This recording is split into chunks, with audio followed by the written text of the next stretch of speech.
They said we wasn't shit, now they y'all wanna die. Souls grow cold with the devil on my side. Sipping foes, swerving slow with them 20s on my ride. Pussy strong because I glow it up. So, as far as the collab with, say, the Uicideboy, did that happen through Kanaza since he had the connection with like Puya and Fat Nick?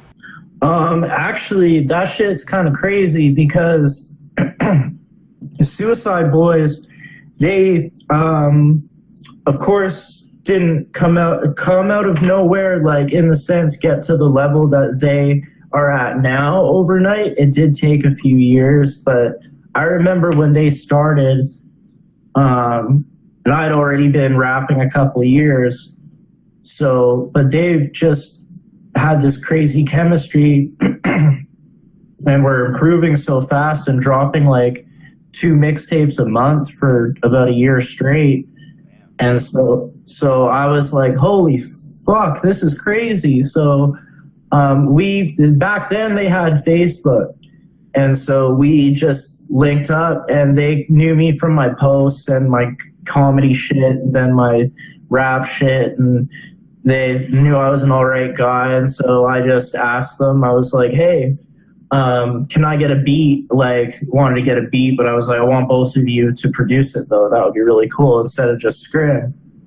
And then they're like, yeah, so I just wanted to buy a beat. And then I was like, hey, if I pay for like studio time or like however much you would charge for your home studio, you want to hop on the song too? Because back then it wasn't really this it wasn't like like features, like it wasn't a thing that was constantly being like sold, but they were getting so big and touring all the time. And I knew that their time literally was money at that point, and that recording the song, if they just did it, then they would be missing out on money. So I just threw them, I bought the beat and then paid for the studio time. And then we made the song, and that was back in like 2015. And then I just held on to it. I don't really know why. I kind of just did. I didn't really want to release it. And then there never came a point when I wanted to. And then I wanted to, so I did. Like it was weird. I was just kind of woke up one day. It was like, it's time.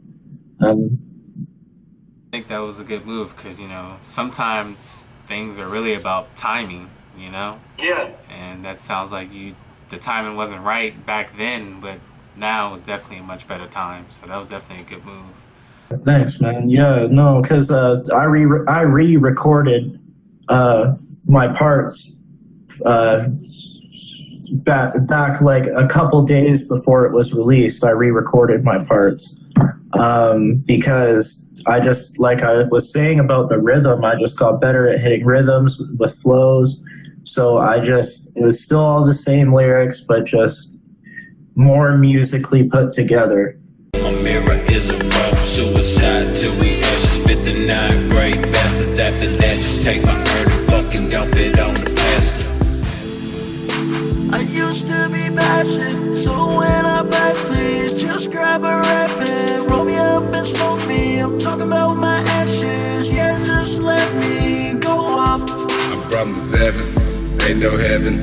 In my destination that you're revving, aiming for the lake and betting on how long it takes for me to sink below. I go solo, ain't got no hope. I know I'm dead, cause when it's cold outside, I see no breath. I know I'm dead because my neck is red from rigor mortis.